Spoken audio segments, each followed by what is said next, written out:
وقاتلوهم حتى لا تكون فتنة ويكون الدين كله لله. وقال تعالى: ولا تحسبن الذين قتلوا في سبيل الله أموات بل أحياء عند ربهم يرزقون. وقال رسول الله صلى الله عليه وسلم: الجهاد ماض إلى يوم القيامة.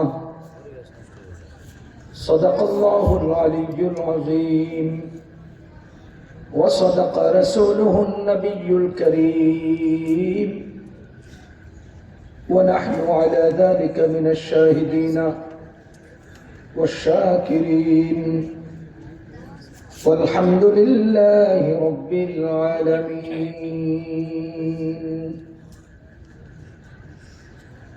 الحاج আলাউদ্দিন জামিয়া কুরআনিয়া আহলিয়া মাদ্রাসা ও এতিমখানা হিফজুল কোরআন এবং দাওরায়ে হাদিস সমাপনকারী ছাত্রদের পাগড়ি প্রদান ও খতমে বুখারী উপলক্ষে আয়োজিত আজকের এই বার্ষিক ইসলামী সম্মেলন 2025 এর আখেরি অধিবেশনের সম্মানিত সভাপতি সাহেব, মুআজ্জাজ উলামায়ে কেরাম, মুরব্বিয়ানে আযম, যুবক ভাইরা ও বন্ধুরা, বিভিন্ন এলাকা থেকে আগত সম্মানিত মুসলমান ভাইরা, আল্লাহ রাব্বুল আলামিনের অশেষ মেহেরবানি, যিনি আমাদেরকে বর্তমান এই ফিতনা ফাসাদের যুগেও দ্বীনি মাহফিলে এসে দ্বীনি আলোচনা শোনার জন্য কবুল করেছেন, তৌফিক দিয়েছেন।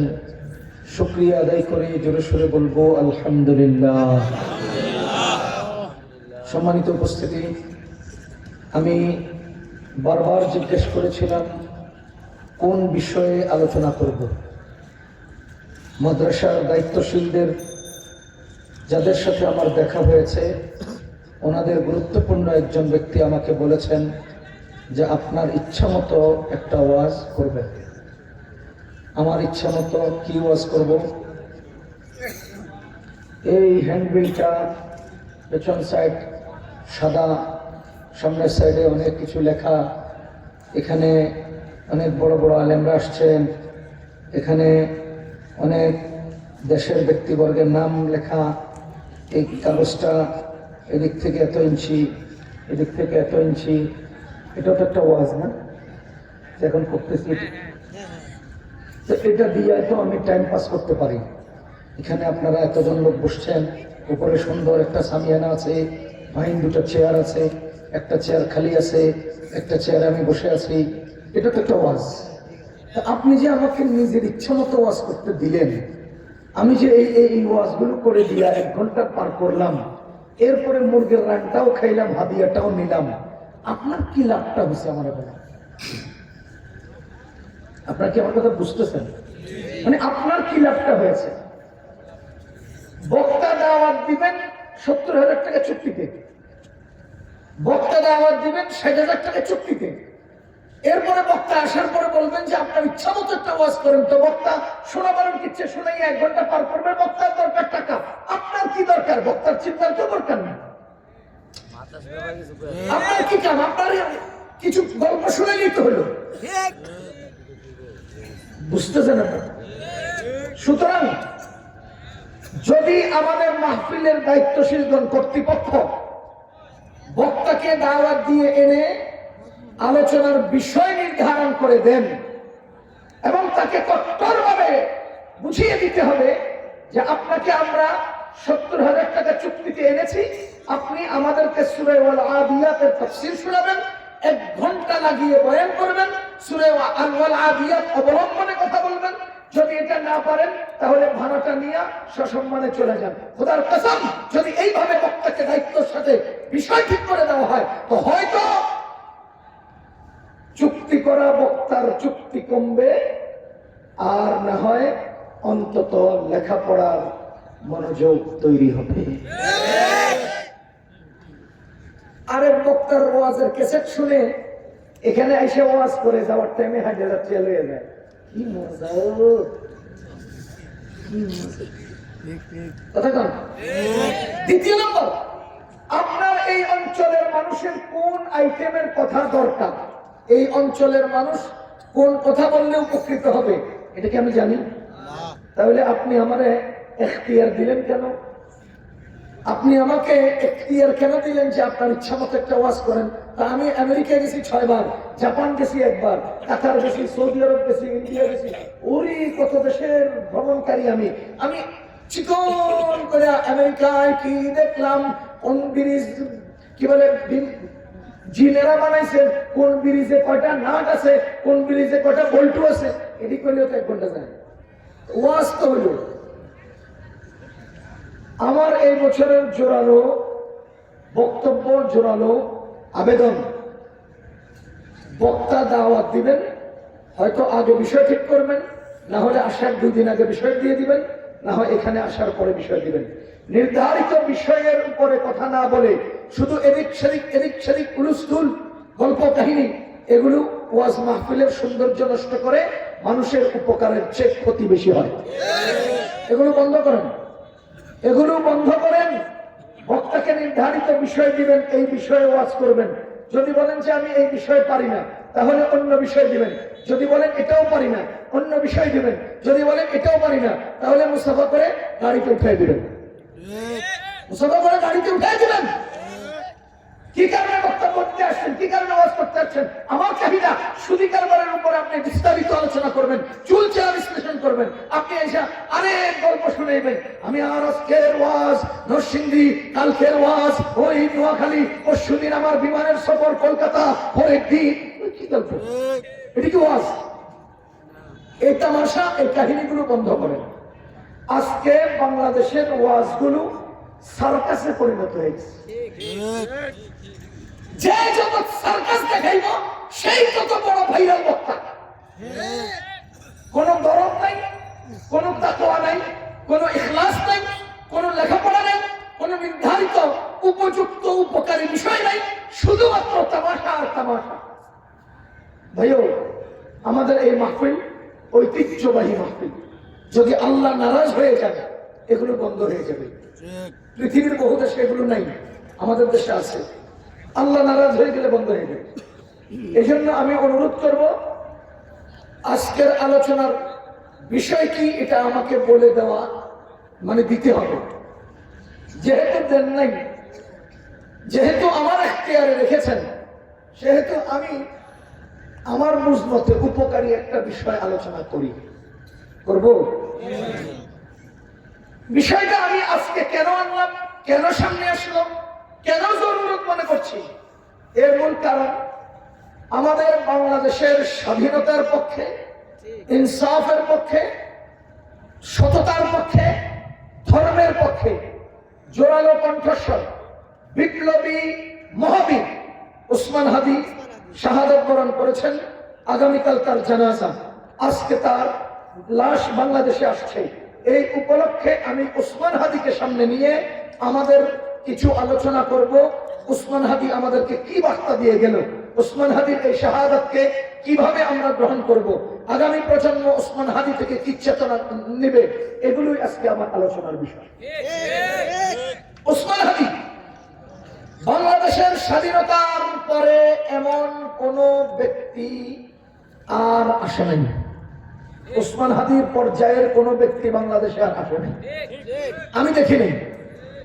আগামী 100 বছরে বাংলাদেশ কোন ওসমান হাদী জন্ম দিতে পারবে কিনা সন্দেহ আছে।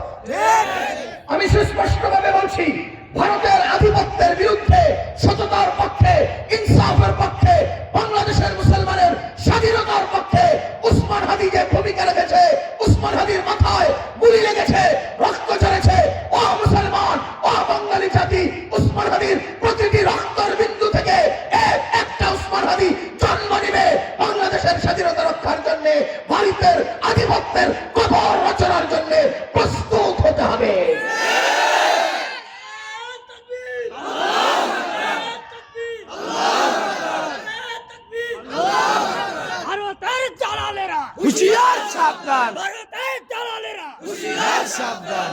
আমরা আশ্চর্যান্বিত হই, বাংলাদেশের প্রথম কাতারের রাজনৈতিক নেতারা যখন ওসমান হাদির নামটা বলতে 3বার দাঁত ভাঙে।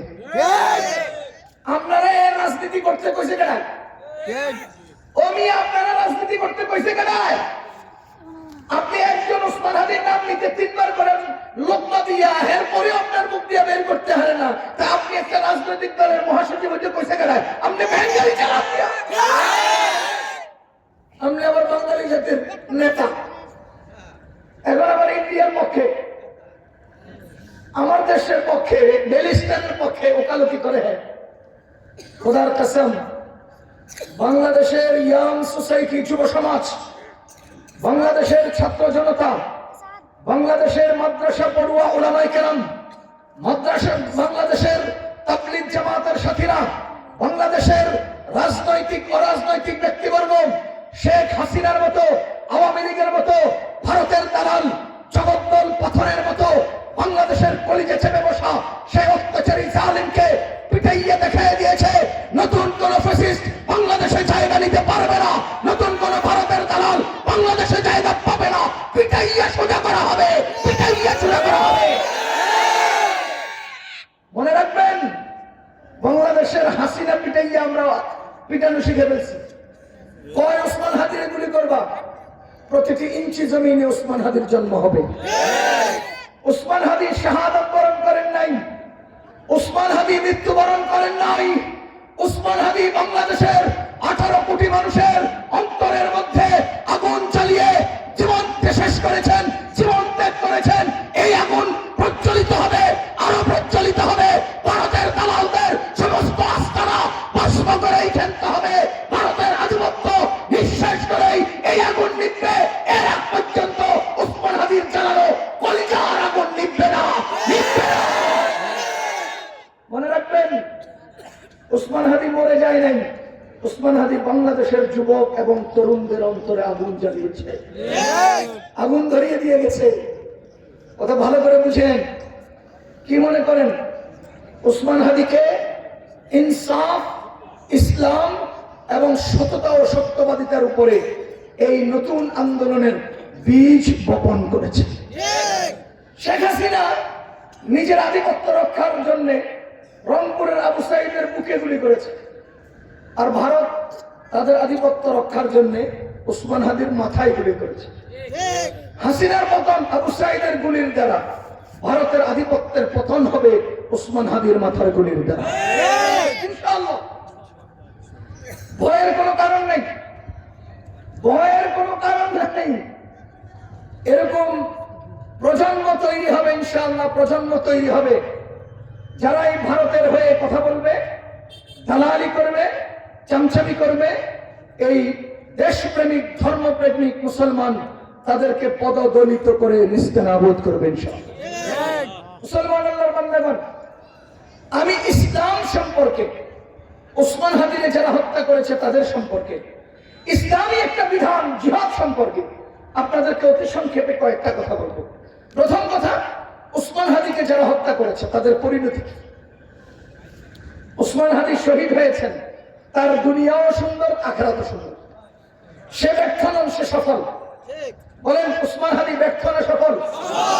ওসমান হাদি এমন একটি যার মাধ্যমে বাংলাদেশের অগণিত যুবকরা নতুন করে কোমর সোজা করে বুক টান করে দাঁড়ানো শিখেছে, নতুন করে সত্যের পক্ষে জোরালো কণ্ঠে বক্তব্য দেওয়া শিখেছে, নতুন করে বাতিল এবং জালিমের বিপক্ষে উচ্চ কণ্ঠে প্রতিবাদ করতে শিখেছে।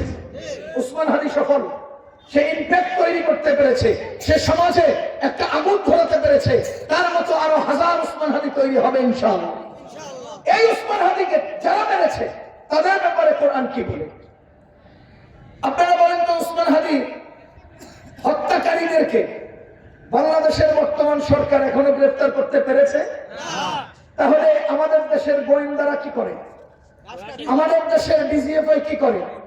আমাদের দেশের গোয়েন্দা বিভাগ কি করে? প্রশাসন কি করে? কথা বলেন। সুতরাং আমরা অকপটে বলবো, ওসমান হাদির শাহাদাত, ওসমান হাদির উপরে আক্রমণ করার পরে 1 সপ্তাহ অতিবাহিত হতেও এখনো পর্যন্ত তার জালিম অত্যাচারী হামলাকারীদেরকে গ্রেফতার না করা, এরা বর্তমান সরকারের সর্বোচ্চ ব্যর্থতা। এটা সরকারের ব্যর্থতা, এটা ডক্টর ইউনূসের ব্যর্থতা, এটা আইনমন্ত্রীর ব্যর্থতা, এটা প্রশাসনিক সব ব্যক্তিবর্গের ব্যর্থতা। ও আল্লাহর বান্দাগণ, বলেন তো একজন ব্যক্তির একটা হাত উসমান হাদির উপরে শুট করেছে, একটা পিস্তল, একটা বুলেট উসমান হাদিকে বিদ্ধ করেছে, নাকি এই হাতের পেছনে লিঙ্ক বাই লিঙ্ক আরো অনেক হাত জড়ানো আছে? বলেন, উসমান হাদিকে যে হামলা করলো সে শুধু হুন্ডা একটা চালাইলো, এরপরে একটা পিস্তল হাতে নিল, এরপরে তারা শুট করে চলে গেল। তার পেছন থেকে উসমান হাদির রিকশা বরাবর আসতে পেছনে আরো অনেকগুলো হাত জড়ানো আছে না নাই?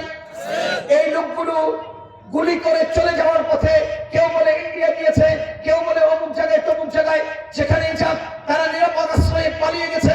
এই পালিয়ে যাওয়ার পেছনে কারো না কারো হাত আছে না নাই? জোরে বলেন আছে না নাই? তাহলে এই শুট করা শুধু একটা মাত্র ঘটনা নয়, বিচ্ছিন্ন ঘটনা নয়। আমাদের রাজনীতির, আমাদের নির্বাচন কমিশন যে বলেছে এটা বিচ্ছিন্ন ঘটনা, আমি আল্লাহর কসম করে বলেছি আপনার জন্ম বিচ্ছিন্ন ঘটনা। উসমান হাদির মৃত্যু বিচ্ছিন্ন ঘটনা নয়, বাংলাদেশের নির্বাচন কমিশনের জন্ম এটা বিচ্ছিন্ন ঘটনা। এত বিশাল আলোচিত ঘটনাকে আপনি বিচ্ছিন্ন ঘটনা বলবেন কোন সাহসে? কথা কি বুঝতেছেন আপনারা? এবার আসেন আমার আল্লাহ সূরা নিসায়ে কি বলেন? ওয়া ইয়াকতুল মুমিনান মুতাআম্মিদা ومن يقتل مؤمنا متعمدا فجزاؤه جهنم। যারা কোন মুমিনকে পরিকল্পনা করে হত্যা করে, ومن يقتل, দাওরায়ে হাদিস মাদ্রাসার ছাত্র ভাইরা আছেন, মান লফজান ওয়াহিদ, মান লফজান ওয়াহিদ, মান মানান ওয়াহিদ ও তাসনিয়া ও জামাও। ভালো করে বুঝেন, মান ইসমে মৌসুল, যদিও লফজান ওয়াহিদ কিন্তু সে মানান জমা হয়। ইয়াকতুল, যেহেতু মান লফজান ওয়াহিদ এজন্য ফেল আসছে ওয়াহিদ, কিন্তু মান যখন মানান জমা হবে তখন ফেল হবে জমা। ওয়া মাইয়াকতুলু, মাইয়াকতুল, মাইয়াকতুলু মুমিনান মুতাআম্মিদা, যেই ব্যক্তি বা যেই সকল ব্যক্তিরা কোন মুমিনকে ইচ্ছাপূর্বক হত্যা করে, খুব ভালো করে বুঝেন, যারা ইচ্ছাপূর্বক মানে পরিকল্পনা করে, যারা ওই রুমের মধ্যে পরিকল্পনা করে, ও তোমরা কি পারবা উসমান হাদিকে শেষ করে দিতে? যদি এরকম কোন পরিকল্পনা করে, জেলখানা থেকে তাকে মুক্ত করার ব্যাপারে যদি তার সাথে পরিকল্পনা করে, তোমরা কি পারবা উসমান হাদিকে শেষ করতে? 10 লাখ টাকা দেব, তোমার সেভ এক্সিট দেব, বের হওয়ার নিরাপদ রাস্তা দেব, তুমি মেরে দিবা, যা কিছু লাগে দেব। এরকম পরিকল্পনা যদি কেউ করে, খোদার কসম এই সবগুলো ব্যক্তি মুতাআম্মিদান, এই শব্দের তাহাতে লিপ্ত আছে, মুতাআম্মিদান এই শব্দের অধীনে যুক্ত আছে। যেই সকল ব্যক্তি জানে উসমান হাদিকে মারা হবে, যেই সকল ব্যক্তি জানে উসমান হাদির উপর হামলা হবে, এরপরেও সেই ব্যক্তি চুপ ছিল। যদি সরকার প্রধান ডক্টর ইউনূস জানে উসমান হাদির উপর হামলা হবে, যদি বিএনপির নেতা মির্জা আব্বাস জানে উসমান হাদির উপর হামলা হবে, যদি আইনমন্ত্রী জানে উসমান হাদির উপর হামলা হবে, যদি আমাদের ধর্মমন্ত্রী ডক্টর আবু মোকামেল সাহেব জানেন উসমান হাদির উপর হামলা হবে, যদি জানেন, আর তিনি যদি তার নিরাপত্তার আয়োজন না করেন, যদি তার নিরাপত্তার ব্যবস্থা না করেন, খোদার কসম আল্লাহ বলেন মাইয়াকতুল মুমিনান মুতাআম্মিদা, এই সবগুলো মুতাআম্মিদান শব্দের অধীনে লুকিয়ে আছে।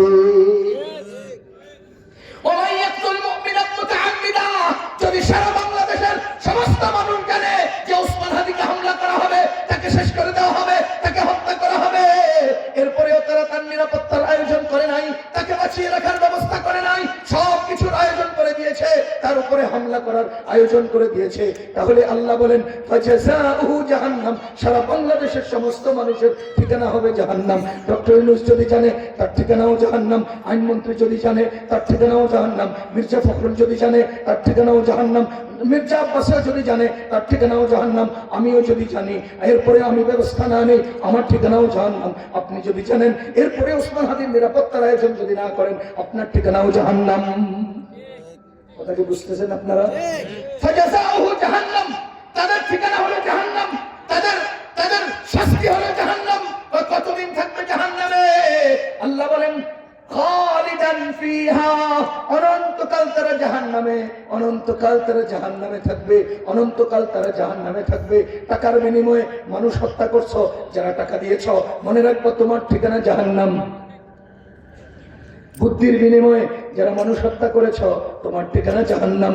ওসমান হাদির জানাজা এখনো হয় নাই, আমি তার আগেই সুস্পষ্টভাবে বলছি, যারা এর সাথে জড়িত, যে বা যারা, যদি এর লিঙ্কের প্রধান ইন্ডিয়াতে থাকে, সেখান থেকে শুরু করে যেই রাস্তায় ওসমান হাদিকে হামলা করা হয়েছে, যেই দিক থেকে সে পালিয়ে গেছে, পালিয়ে এক্সিট নেওয়ার ওখান পর্যন্ত যদি এর সাথে যুক্ত থাকে, খোদার কসম যারাই এর সাথে পেছনে এবং সামনে যুক্ত, সবার ঠিকানা জাহান্নাম, সবার ঠিকানা জাহান্নাম।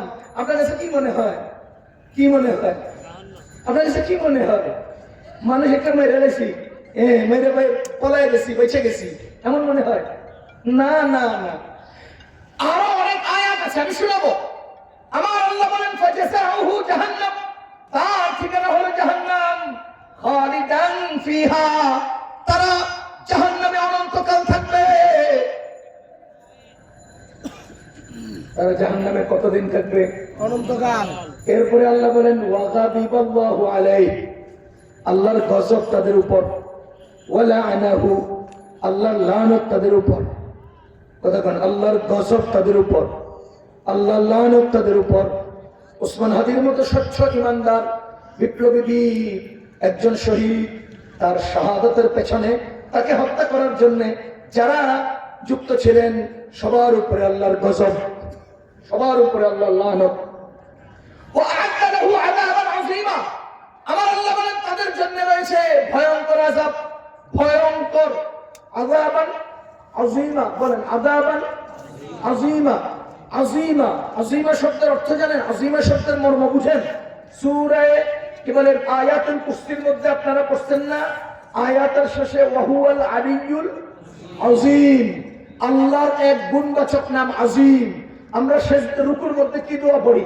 সুবহানা রাব্বিয়াল আযীম। আল্লাহর একটা গুণগত নাম, গুণবাচক নাম আযীম। এবার এখানে বলছেন কি, ওই হত্যাকারীদের জন্য আযাবান আযীমা, তার মানে এমন বিশাল আযাব তাদেরকে গ্রেফতার করবে।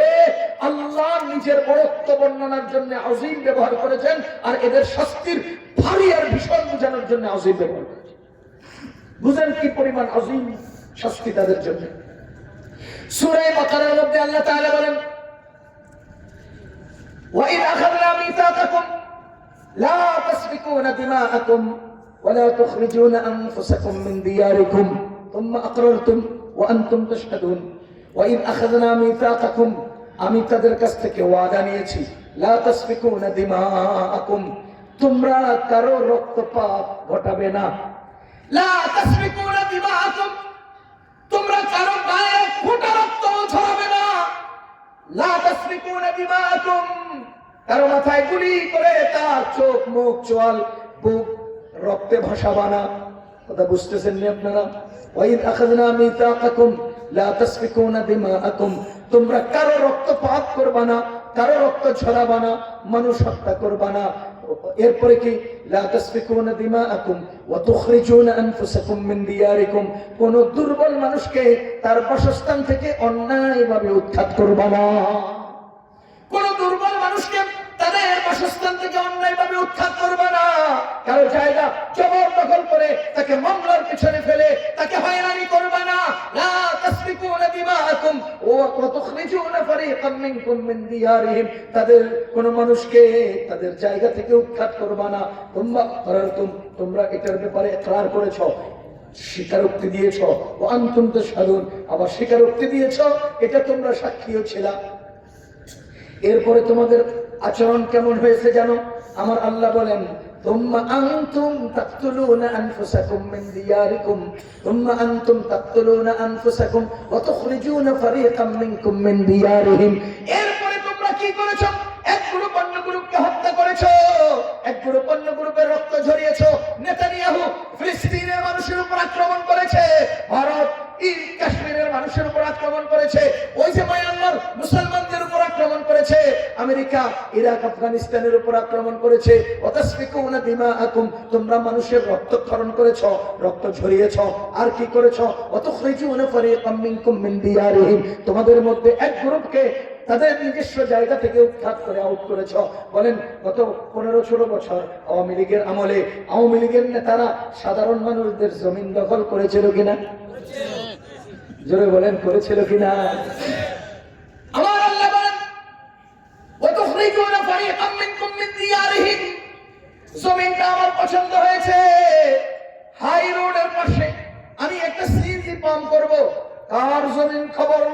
খবর লইলো অমুক এলাকার গরিব মানুষ, একটু দুর্বল মানুষ, প্রশাসনিক দুর্বল, সামাজিক দুর্বল, প্রভাব প্রতিপত্তি কম, তাকে ডাইকাই না বলছে 2 লাখ টাকা করে দিমু, দিবি না থাপড়াইয়া উঠায় দিমু। ও মুসলমান, এই জাতীয় লোক এইভাবে মানুষদেরকে তাদের জায়গা থেকে উৎখাত করেছে, ইতিহাস আছে না নাই? আমার আল্লাহ বলেন এইভাবে তোমরা মানুষকে উৎখাত করেছো, মানুষের মাথায় গুলি করেছো, মানুষের বুকে গুলি করেছো। মনে রাখেন আমার আল্লাহ আয়াতের শেষাংশে বলেন ওয়ামাইয়াফআল যালিকা মিনকুম, ওয়ামাইয়াফআল যালিকা মিনকুম, তোমাদের মধ্যে যারাই এমন আচরণ করেছে, যারাই মানুষ হত্যা করেছে, যারাই মানুষের জায়গা থেকে তাদেরকে উৎখাত করেছে, তাদের পরিণতি কি? আল্লাহ বলেন ইল্লা খিজিয়ুন ফিল হায়াতিদ দুনিয়া, দুনিয়াতে রয়েছে তাদের জন্য লাঞ্ছনা, গঞ্জনা, অপদস্থতা, অপমান।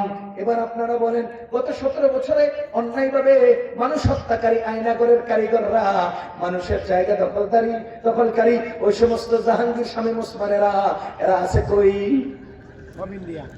কথা কোন আছে কই? লাহুম ফিদ দুনিয়া খিজিয়ুন ওয়া মান ইয়াফআল যালিকা, যারা এমনটা করবে লাহুম ফিদ দুনিয়া খিজিয়ুন, দুনিয়াতে তাদের জন্য রয়েছে লাঞ্ছনা।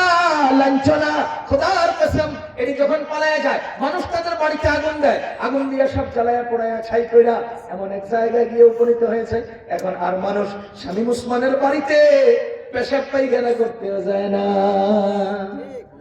কথা বুঝতেছেন? এমন লাঞ্ছনার গহ্বরে নিমজ্জিত হয়েছে। আমি তো বলি এই প্রজন্ম, আগামী প্রজন্ম, তার আব্বা আওয়ামী লীগ করতো, এটা বলতেও শরম পাবে। আগামী প্রজন্ম তার বাবা আওয়ামী লীগ করতো, এটা বলতেও লজ্জা পাবে। হাসিনা বলছিল না পাপ পাপকেও ছাড়ে না? বলেন, হাসিনা বলছিল না পাপ পাপকেও ছাড়ে না? এটা আমাদের সমাজে একটা প্রচলিত কথা বলেন, এটা বাংলা একটা বাপধারা, পাপ বাপকেও ছাড়ে না। আমরা দেখেছি হাসিনার পাপ তার আব্বার মাথাগুলো ভেঙে দিছে। কোন শেখ মুজিবের কল্লা কেন ভাঙা পড়লো? হাসিনার পাপে। তাহলে পাপ বাপকেও ছাড়ে না, মাইয়ের পাপ বাপের কল্লা ভেঙে দিছে। আজীব, কেমনে মাইন মিলে গেল? মুসলমান লাহুম ফিদ দুনিয়া খিজিয়ুন, তাদের জন্য রয়েছে লাঞ্ছনা, লাঞ্ছনা, লাঞ্ছনা। আমি বলি আগামী প্রজন্মকে আওয়ামী লীগ দিয়ে টিস্যু বানায় দিলে মানুষ এই টিস্যু দিয়ে ঢিলা করতেও রাজি হবে না। এমন লাঞ্ছনার গহ্বরে নিমজ্জিত হয়েছে, এমন নিকৃষ্ট একটা ক্যারিয়ার তারা গঠন করেছে, এমন নিকৃষ্ট একটা জীবনে উপনীত তারা হয়েছে। আগামী প্রজন্ম তাদের নাম বললে শুয়োর যেমন শুনলে 40 দিন মুখ নাপাক থাকে, আওয়ামী লীগের নাম হলেও মানুষে মনে করবে যে মুখ নাপাক হয়ে যাচ্ছে। গায়ে লাগে? কতক্ষণ গায়ে লাগে? সবাই বলেন লাগে, বলেন লাগে, বলেন জোরেক্ষণ লাগে, কতক্ষণ গায়ে লাগে? লাগে বল, আমি এত কষ্ট করে ঘামাই আওয়াজ করতেছি, আপনার গায়ে লাগে না, তো এই আওয়াজের দরকার কি? বলেন লাগে? লাগে, হাসা কথা লাগে, এই হাসা কথা লাগে। এই জন্য তো ওসমান হাদিরে গুলি করছে। কতক্ষণ হাসা কথা লাগে? লাগে, কলিজায় লাগে, তোকে কলিজায় লাগে। সারা জীবন চামচামি কইরা জাহাঙ্গীর মিয়ার পিছনে তোরা সিঙ্গেরার সমসার লাগে চামচামি করছ। মসজিদের ইমাম সাহেবরাও জাহাঙ্গীর মিয়া চামচামি করছে সিঙ্গেরা লেগে। লাগে? ও মুসলমান, এরপরে আল্লাহ কি বলেন? ওয়ায়াউমাল কিয়ামাতি ইউরাদ্দুনা ইলা আশাদ্দিল আযাব, কিয়ামতের দিন তাদের পরিণতি হবে, তাদের জন্য নির্ধারণ করা আছে ভয়ঙ্কর আযাব। ইলা আশাদ্দিল আযাব, ইলা আশাদ্দিল আযাব, বলেন ইলা আশাদ্দিল আযাব।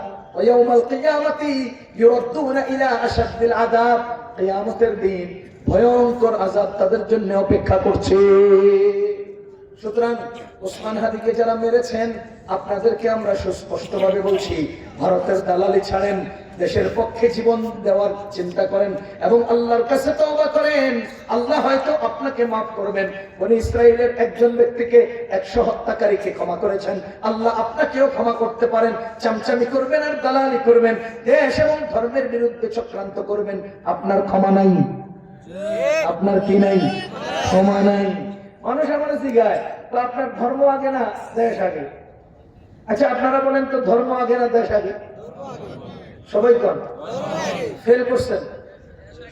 আমার যদি জিজ্ঞেস করে ধর্ম আগে না দেশ আগে, তো আমি পাল্টা প্রশ্ন করি, আপনার চেহারার মধ্যে যে দুটো চোখ আছে, ডান চোখ আগে না বাম চোখ আগে? বলেন, আপনার ডান চোখ আগে না বাম চোখ আগে? এবার উত্তর দেন। আমার ডান চোখ আগে না বাম চোখ আগে, এই প্রশ্ন যেমন অমূলক, আমার ধর্ম আগে না দেশ আগে, এই প্রশ্ন অমূলক। আমার ডান চোখ আর বাম চোখের মান যেমন সমান, আমার দেশ আর ধর্মের মান সমান। আমার দেশ নিয়ে কেউ কথা বলবে, আমি তারে ছাড়বো না। আমার ধর্ম নিয়ে কেউ কথা বলবে, আমি তারে ছাড়বো না। আপনি কি মনে করেন দেশ আগে না ধর্ম আগে? বইলা একটাকে আগ একটাকে পর, তাকদীম তাখিরের মাসআলা করে আমার অন্তরের মধ্যে কোন একটার প্রতি সামান্য দুর্বলতা প্রদর্শন, সামান্য দুর্বলতা সৃষ্টি করার চক্রান্ত করবেন না। কোনটার ব্যাপারে আমার অন্তরে কোনো দুর্বলতা নাই, কোনটার ব্যাপারে সমান আগ্রহ, সমান প্রেম। কথা কি বুঝতেছেন আপনারা? মুসলমান আল্লাহর বান্দাগণ, এবার আমি আপনাদেরকে একটু শুনাই, ইসলাম জিহাদ কেন ফরজ করেছেন। কেন? একটু বুঝেন। ইসলামের জিহাদ নিয়ে আলোচনা খুব কম হয় এখন। এখন খালি ওই যে ডান হাতে খাও, বাম হাতে খাইও না, বিসমিল্লাহ করে খাও, হালাল খাও, এগুলো আমরা বয়ান করি বেশি। ইসলামের যে অনন্য একটা বিধান জিহাদ, এই প্রসঙ্গে আমরা আলোচনা করি না। আমি আপনাকে একটা যৌক্তিক প্রশ্ন করি, প্রশ্নের জবাব দিয়ে একটা উত্তর দেব, এরপরে মূল আলোচনা করছি। এর আগে সবাই একবার বলেন, জিহাদ ইবাদত, জিহাদ ইবাদত, জিহাদ রহমত, জিহাদ রহমত, জিহাদ ইবাদত। বলেন তো, নামাজ বলেন ইবাদত, নামাজ, রোজা, যাকাত, হজ, তিলাওয়াত, জিহাদ। সুতরাং জিহাদ ইবাদত। জিহাদ সন্ত্রাস না, সন্ত্রাস মানে জুলুম, সন্ত্রাস জুলুম। জিহাদ ইবাদত, ইবাদত কখনো জুলুম হতে পারে না। কথা বলেন, বুঝেন, ইবাদত জুলুম হতে পারে না।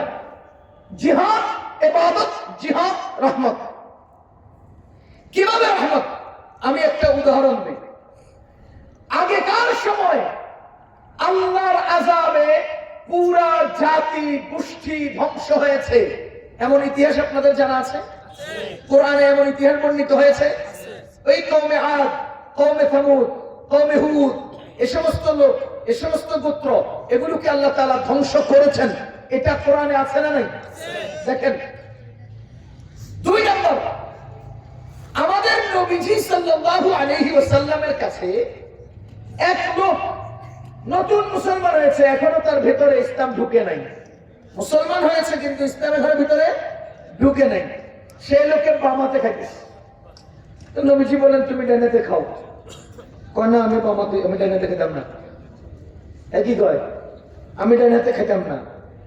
এবার আমাদের নবীজি বলেন, ঠিক আছে, আল্লাহ তোমার ডানেতে না খাওয়াক, আল্লাহ ডাইনাতে না খাওয়াক।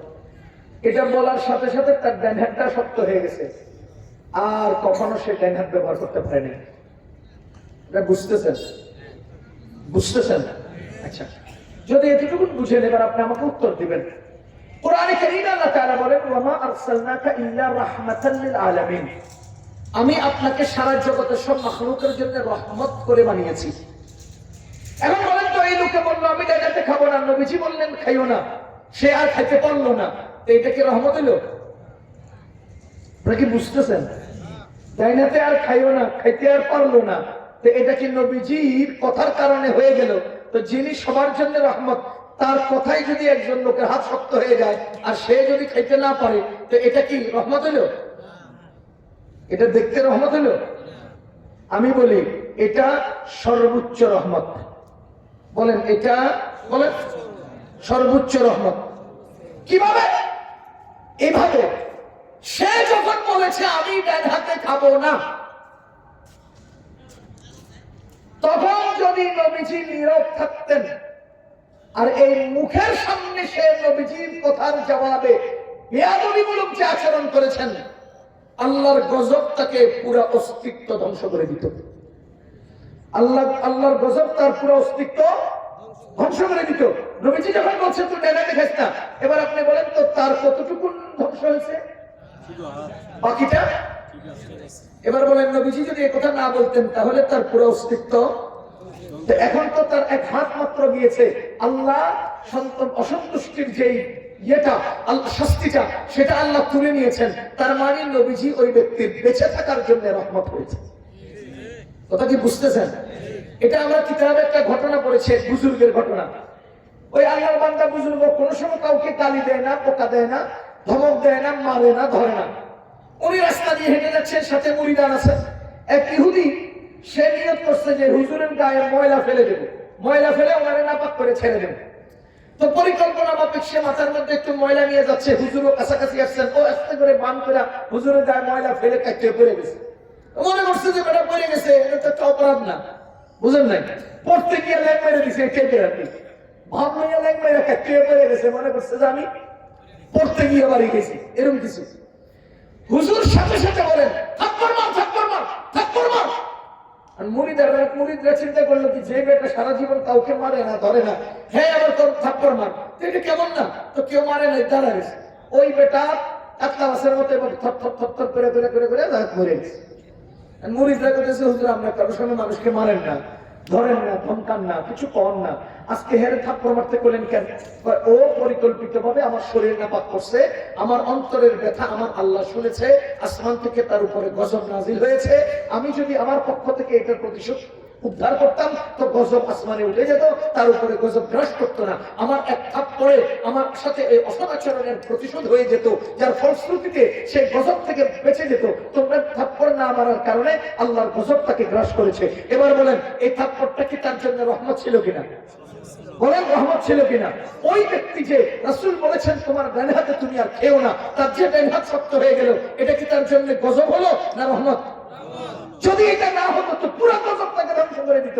খোদার কসম, ইসলাম যে জিহাদের বিধান রেখেছে এটা কিভাবে রহমত? যদি কোনো অন্যায়কারী অত্যাচার করে, অন্যায় করে, জুলুম করে, জেনা করে, ব্যভিচার করে, নাফরমানি করে, করতে লাগলে যদি আল্লাহর গজব দুনিয়াতে নাজিল হয়, সেই গজবে পুরো এলাকা ধ্বংস হবে, গরু ছাগল ধ্বংস হবে, বাড়িঘর ধ্বংস হবে, এলাকার মানুষ মারা যাবে, নিরীহ নারীরা মারা যাবে, নিরীহ শিশুরা মারা যাবে। সামনের কাতারে অপরাধীদের সাথে আমরা জিহাদ করব, তাদের কল্লা ফেলে দেব, তো সমাজের গরু ছাগল, সাধারণ নারী, বৃদ্ধ, শিশু সবাই বেঁচে যাবে। আর যদি এদের বিরুদ্ধে জিহাদের আয়োজন না হতো, তাদের কল্লা কাটার আয়োজন না হতো, তাদেরকে শাস্তি করার ব্যবস্থা না হতো, নাফরমানি বেড়ে যেত, তার ফলশ্রুতিতে আল্লাহর গজব পুরো দেশকে ধ্বংস করত। আমার আল্লাহ ওই নাফরমানদেরকে অপারেশনের মাধ্যমে দেশ বাঁচিয়ে দিয়েছেন, যার মানে হলো জিহাদ সারা দেশের জন্য, দেশের জন্য, দুনিয়ার জন্য রহমত। যদি এদিনে শায়েস্তা করার আয়োজন জিহাদ না থাকতো, তাহলে আল্লাহর নাফরমানিতে ডুবে গিয়ে নাফরমানির কারণে গজব আসতো কিনা? যদি গজব আসতো কারে ছেড়ে দিত? বলেন কারে ছাড়তো? কারোরে ছাড়তো না। এই গজবে শিশু মরতো, এই গজবে গরু মরতো, এই গজবে ছাগল মরতো, এই গজবে হাঁস মুরগি মরতো, এই গজবে বৃদ্ধ মরতো, এই গজবে নারীরা মারা যেত। আমার আল্লাহ জিহাদের আয়োজন করেছেন, তার মানে ওই নাফরমান সামনের কাতার গুলোকে সোজা করো তো পুরো দেশ বেঁচে যাবে। এবার বলেন এই জিহাদ সন্ত্রাস, জুলুম না রহমত? জিহাদ ইবাদত, জিহাদ রহমত। জিহাদ ইবাদত, জিহাদ রহমত। আপনাদেরকে আমি একটা প্রশ্ন করি, বাংলাদেশটা একটা দেশ কিনা? এটা একটা জগৎ কিনা? বলেন এটা একটা জগৎ কিনা? এটা একটা দেশ কিনা? এই দেশটা রক্ষা করার জন্য, বহিরাগত হামলা থেকে দেশকে বাঁচানোর জন্য সেনাবাহিনী আছে না নাই? জোরে বলেন না, সেনাবাহিনী আছে না নাই? এই সেনাবাহিনীর কাছে অস্ত্র আছে কিনা? সেনাবাহিনীর কাছে ট্যাঙ্ক আছে কিনা? সেনাবাহিনীর কাছে প্রশিক্ষণ আছে কিনা? কেন সেনাবাহিনীকে আপনি অর্থ দিবেন? কেন সেনাবাহিনীকে আপনি প্রশিক্ষণ দিবেন? কেন সেনাবাহিনীকে আপনি অস্ত্র দিবেন? কেন সেনাবাহিনীর জন্য আলাদা বাসস্থানের আয়োজন করবেন? কেন তাদের পেছনে কোটি কোটি টাকা, হাজার হাজার কোটি টাকা বাজেট দিবেন? কেন তাদেরকে রাষ্ট্রীয় সম্পদ দিয়ে বাঁচিয়ে রাখবেন? এর মূল কারণ হলো বহিরাগত হামলা থেকে দেশকে বাঁচাতে হবে, আধিপত্যবাদীদের আধিপত্যকে চুরমার করে দিতে হবে। এজন্যই সেনাবাহিনীকে রক্ষা করা।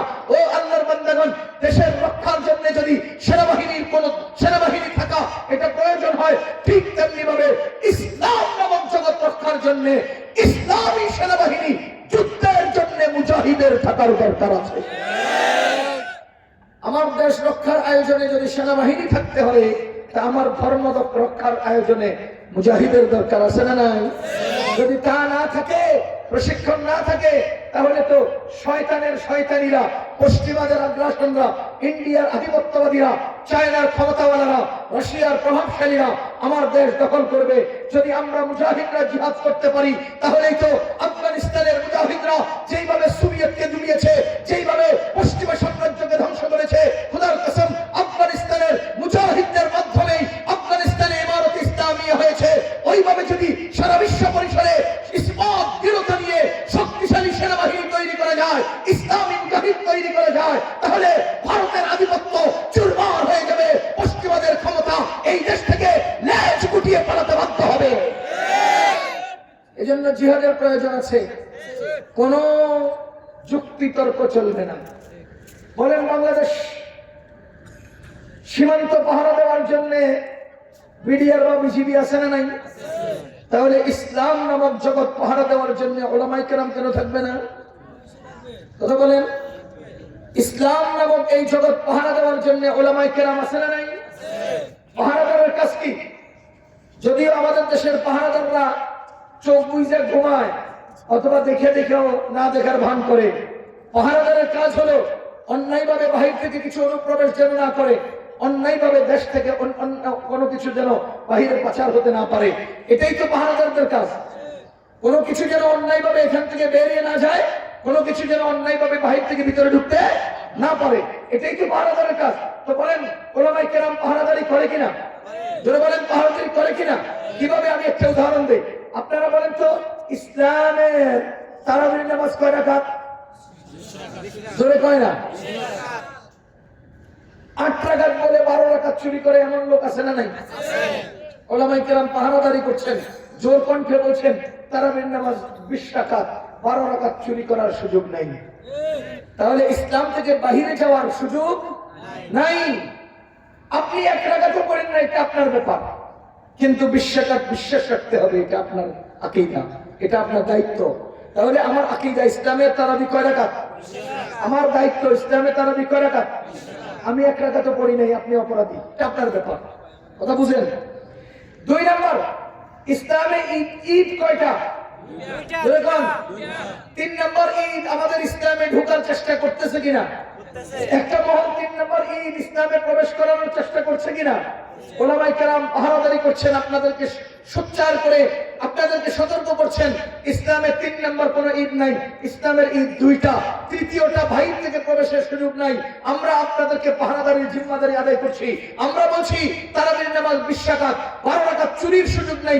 আমরা বলছি ঈদ 2টাও, 3 নম্বরটা যুক্ত হওয়ার সুযোগ নেই। এটা পাহারাদারদের কাজ।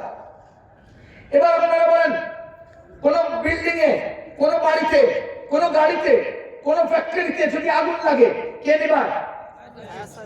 ভাই কে নিবায়?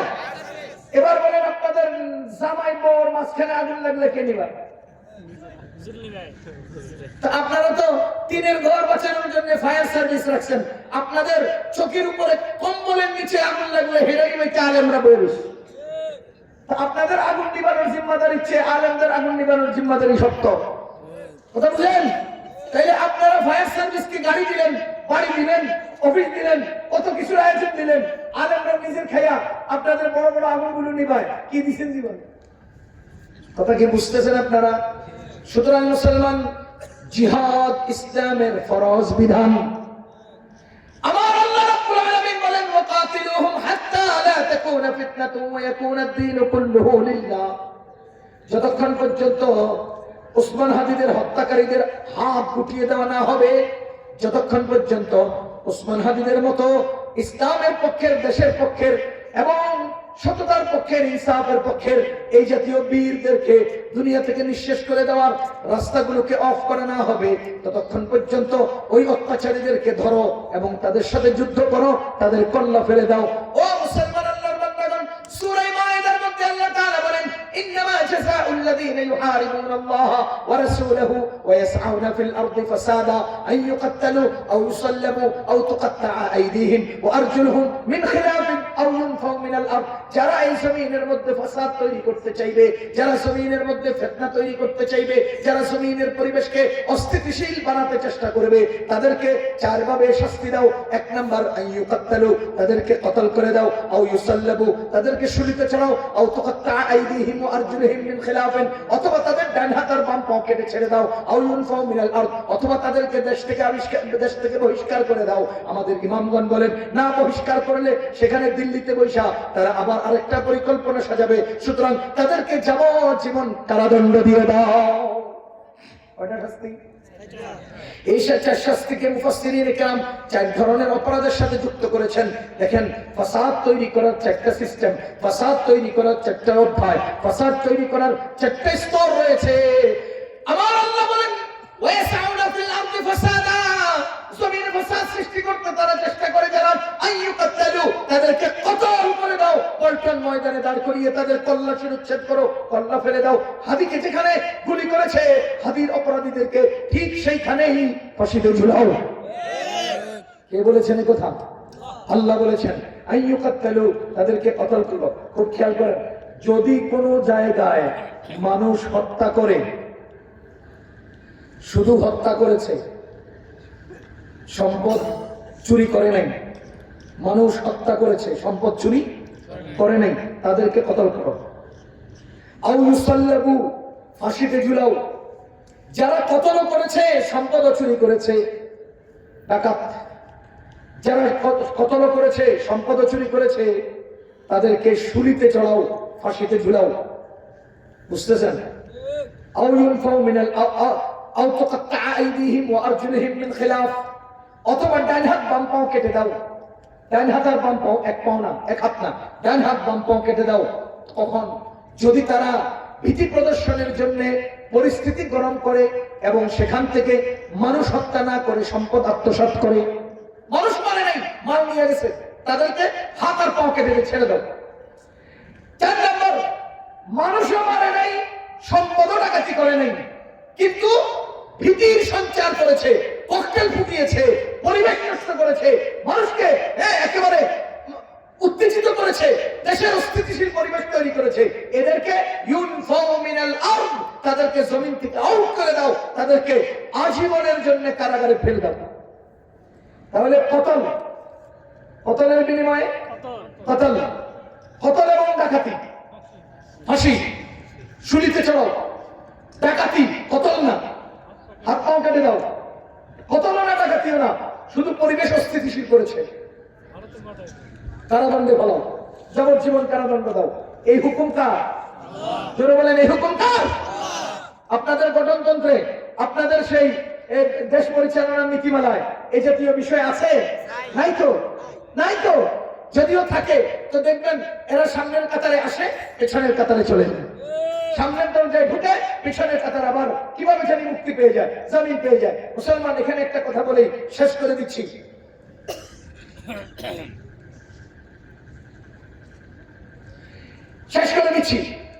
আদালত আছে 3টা। আদালত কয়টা?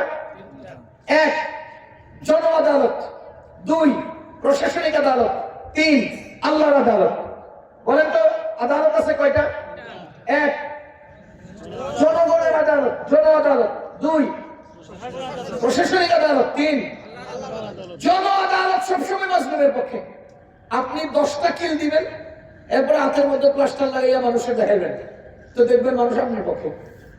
ওই বেটা কিলাই নাই, কিল খাইছে, কিন্তু কোথাও প্লাস্টার নাই, জনগণের পক্ষে না। যে মাজলুম এর পক্ষ। কথা কি বুঝতেছেন? কেন জনগণ সবসময় দুর্বলের পক্ষে থাকে? এটা অনেক উদাহরণ আছে, সময় কম। 2 নম্বর, প্রশাসনিক আদালত। প্রশাসনিক আদালত সবসময় জালিম, প্রভাবশালী এবং টাকাওয়ালার পক্ষে। প্রশাসনিক আদালত সবসময় জালিম, প্রভাবশালী, টাকাওয়ালার পক্ষে। আপনি কাউকে গ্রেফতার করে আনছেন, কেউ প্রভাবশালী ফোন করছে, ভাই কোনো চিন্তা করেন না, পিছন দিয়ে গেছে। কারণে গ্রেফতার করেছে টাকাওয়ালা, টেবিলের উপর আসতে টিস্যু পেপারের বক্সের নিচে বান্ডিলটা রেখে উপরে টিস্যু পেপার রাখছে, কোন ইচ্ছে করে তাকায় দিয়েছে, আপনি কোনো চিন্তা করেন না। তাইলে প্রশাসনিক আদালত টিস্যু পেপারের নিচের বান্ডিলের পক্ষে, প্রশাসনিক আদালত প্রভাবশালী টেলিফোনের পক্ষে। 3 নম্বর বলেন আল্লাহর আদালত। বলেন 3 নম্বর, আল্লাহর আদালত সব সময় ইনসাফের পক্ষে। আল্লাহর আদালত সব সময় ইনসাফের পক্ষে। সুতরাং আপনি অত্যাচার করে বেঁচে গেছেন মনে করবেন না, সময়ের ব্যবধানে আমার আল্লাহ আপনাকে পাকড়াও করবেন। ও মুসলমান, এখানে একটা রহস্যের কথা বলি। যদি হাদিকে মারার পরে আমরা কেঁদেছি, দোয়া করেছি, অথবা হাদির দোয়া লেগেছে, ওই ট্রাকওয়ালা, হুন্ডাওয়ালা সামনে গিয়ে ট্রাকের নিচে পইরা মরে গেছে, যদি ঘটনাটা এমন হতো যেমন 2013 সালে শাপলা চত্বরে আলেম ওলামাকে হাসিনা সরকার মেরেছে, হত্যা করেছে, এরপরে লাশ গুম করেছে, এরপরে রক্তগুলো ধুয়ে ফেলে দিয়েছে, এরপরে রক্ত না রং মেখে শুয়ে রয়েছে, যতগুলো নাটক সাজাইছে, এগুলোর সাথে যদি আমরা দোয়া করতাম আর যদি সাথে সাথে তাদের উপরে গজব নাজিল হতো, তাহলে হতে পারতো না? কি বলেন, হতে পারতো কিনা? হয় নাই কেন? এটা না হওয়ার পেছনে আল্লাহর একটা রহস্য আছে। আল্লাহর রহস্যটা কি মনে করেন? এটা বোঝার জন্য উদাহরণ দিচ্ছি। আমি একজন নিরীহ মানুষ, এই হুজুরে আমারে দাম করে কি লইয়া বাহাদুরের মতো যাইতেছে গা, আপনারা সবাই তামাশা দেখতেছেন, বুঝতেছেন না? আমি কি মানুষ? নিরীহ। ওনার কাছে কি আছে? ক্ষমতা আছে। উনি আমার মাইরা এমনি যাইতেছে গা, আপনারা সব তামাশা দেখছেন। আমি বললাম আল্লাহ তোমার গজব নাজিল করো, বললাম। আমার বলার সাথে সাথে ওনার হাত পা ভাঙ্গা উনি ওখানে পইরা থর থর কইরা মইরা গেল। এবার আপনারা বলেন, এই আপনারা যারা দেখলেন আমি দোয়া করলাম আর উনি মইরা গেল, পইরা গেল, হাত ঠ্যাং ভেঙে গেল, আপনারা ওনার কাছে না যাইয়া আমার কাছে আসবেন কিনা? কয় না, আমার দিকে আসবেন কিনা? আইসা কি করবেন? ও হুজুর, আপনার মতো হুজুর তো দুনিয়ার দেখি নেই। ও হুজুর, আপনি আমার মাথায় হাত তুলে দেন। ও হুজুর, আপনার লুঙ্গিটা আমার দিয়ে দেন। ও হুজুর, আপনার একটু সেব দেন, আপনি একটু ফেসাব দেন, আপনি গোসল করে গোসল পানি দেন, আপনার লুঙ্গিটা দেন, আপনার জামাটা দেন, আপনার চুল্লি দেন, আমার ছিঁড়ে ভালো দেন। এরপরে আমি কি করবো? হ্যাঁ, তোমরা যদি আমার থেকে বরকত নিতে হয় আমার বুড়া আঙুলটা একটু চুষে দাও। তা আমি এভাবে ভাব লইয়া দেওয়ান বাগের মতো ফ্যাট ফুলাইয়া পাগুলো বেঁধে দিয়া অনুযায়ী তোমরা আমার পাগুলো চুষে দাও, তো তোমাদের সবার ইমান যাবে, আমার লুঙ্গি যাবে, হেড ঠ্যাং যাবে। কোন আমগো কি যাবে? ইমান যাব। আমার কি যাব?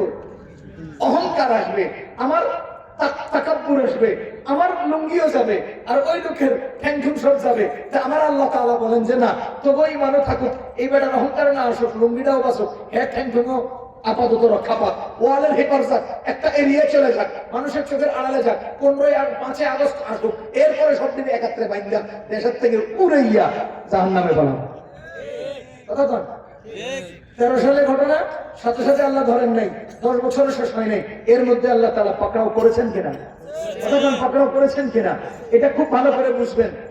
আপনারা কি মনে করেন 24 সালে হাসিনার পতন? না, হাসিনার প্রতি মানুষের চূড়ান্ত ঘৃণা তৈরি হয়েছে 2013 সালে। 13 সালে সেই ঘৃণার প্রকাশ পেয়েছে, বিস্ফোরণ ঘটেছে 2024 সালে। কথা বুঝতেছেন? আচ্ছা, আমরা বুঝতে হবে পাকড়াও কে করেন?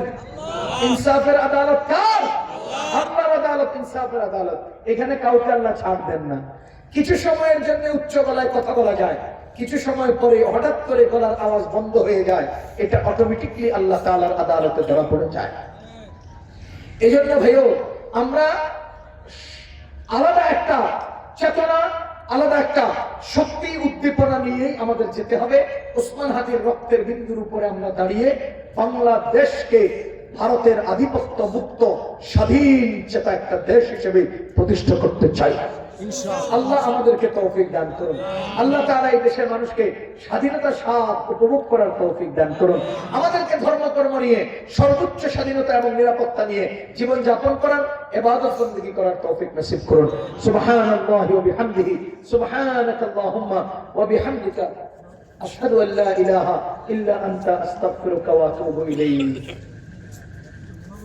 জি, সম্মানিত উপস্থিতি, আমার লিখিত কয়েকটা বই আমার বাড়িতে আছে, যদি কারো আগ্রহ হয়। এর মধ্যে গুরুত্বপূর্ণ যে বইটা তাওবা ইস্তিগফার পদ্ধতি ও ফজিলত এবং নারী ও পুরুষের নামাজ এক হবে কিনা, এই দুটো বই, ছোট দুটো বই 100 টাকা, যদি কারো আগ্রহ থাকে তাহলে সংগ্রহ করব বাড়ি থেকে ইনশাআল্লাহ। اللهم صل على محمد وعلى آل محمد كما صليت على إبراهيم وعلى آل إبراهيم إنك حميد مجيد. اللهم بارك على محمد وعلى آل محمد كما باركت على إبراهيم وعلى آل إبراهيم إنك حميد مجيد. اللهم آمين. اللهم أنت السلام ومنك السلام وإليك يرجع السلام. حينا ربنا بالسلام. تباركت ربنا وتعاليت يا ذا الجلال والإكرام. ربنا ظلمنا أنفسنا وإن لم تغفر لنا وترحمنا لنكونن من الخاسرين. ربنا فاغفر لنا ذنوبنا وكفر عنا سيئاتنا وتوفنا مع الأبرار. ربنا اغفر لنا ولوالدينا رب ارحمهما كما ربياني صغيرا. إله العالمين يا أول الأولين يا آخر الآخرين يا راحم المساكين يا ذا القوة المتين يا ذا الجلال والإكرام.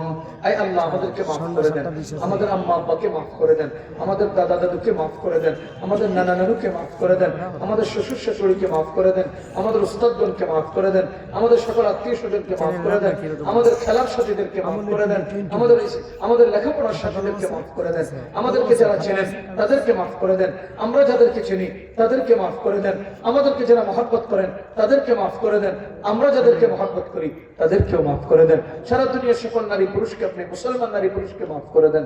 আয় আল্লাহ, আমাদের মধ্যে যারা অসুস্থ শেফায়ে কুল্লিয়া দান করেন, অভাবগ্রস্তদের অভাব দূর করে দেন, ঋণগ্রস্তদের ঋণ পরিশোধের ব্যবস্থা করে দেন। আমাদের মধ্যে যারা আয় আল্লাহ যারা রোগাক্রান্ত আছেন, ছেলে মেয়ের আত্মীয় স্বজন, সবাইকে সুস্থতার নিয়ামত দান করেন। যারা বেকার আছেন, বেকারত্ব দূর করে উপযুক্ত হালাল কর্মসংস্থানের ব্যবস্থা করে দেন। আয় আল্লাহ, যারা সমস্যাক্রান্ত আছেন, সমস্যা দূর করে দেন। আয় আল্লাহ, যারা পেরেশানি হালতে আছেন, পেরেশানি দূর করে দেন। রব্বুল আলামিন, আমাদেরকে ইজ্জতময় জীবন দান করেন, বেইজ্জতি থেকে হেফাজত করেন। আমাদেরকে ইজ্জতময় জীবন দান করেন, বেইজ্জতি থেকে হেফাজত করেন। আয় রব্বুল আলামিন, আমাদেরকে ইজ্জতময় জীবন দান করেন, বেইজ্জতি থেকে হেফাজত করেন। আয় আল্লাহ, হালাল রিজকে বরকত দান করেন, হারাম থেকে বাঁচার তৌফিক দান করেন। ইয়া আল্লাহ, হারাম থেকে বাঁচার তৌফিক দান করেন। আখিরের নিঃশ্বাস পর্যন্ত ঈমান ও ইসলামের উপর অবিচল থাকার তৌফিক নসিব করেন। আমাদের এই মাদ্রাসাকে কবুল করেন, মাদ্রাসার যাবতীয় জরুরিয়াতকে আপনি গায়বী খাজানা থেকে মুহাইয়া করে দেন। আসাতিজা কিরামকে কবুল করেন, ছাত্র উস্তাদগণকে কবুল করেন। মেহেরবানি করে এই মাহফিলকে কবুল করেন, এই মাহফিলকে আজীবন ধরে রাখার তৌফিক দান করেন। মাদ্রাসার সাথে যারা জায়গা জমিন দিয়ে, অর্থ শর্ত দিয়ে, বুদ্ধি পরামর্শ দিয়ে, শ্রম দিয়ে, সময় দিয়ে ইয়া আল্লাহ সম্পৃক্ত ছিলেন আছেন, সবাইকে আপনি কবুল আর মঞ্জুর করে নেন। ইয়া আল্লাহ, এই মাহফিলকে ওসিলা করে এলাকায় হিদায়াতের আলো ছড়িয়ে দেন, সবাইকে দ্বীনের উপর অবিচল থাকার তৌফিক দান করেন। রব্বানা তাকাব্বাল মিন্না ইন্নাকা আনতাস সামিউল আলিম ওয়া তুব আলাইনা ইন্নাকা আনতাত তাওয়াবুর রহিম। সুবহানা রাব্বিকা রাব্বিল ইজ্জাতি আম্মা ইয়াসিফুন ওয়া সালামুন আলাল মুরসালিন ওয়া সালামুন আলাল মুরসালিন ওয়ালহামদুলিল্লাহি রাব্বিল আলামিন।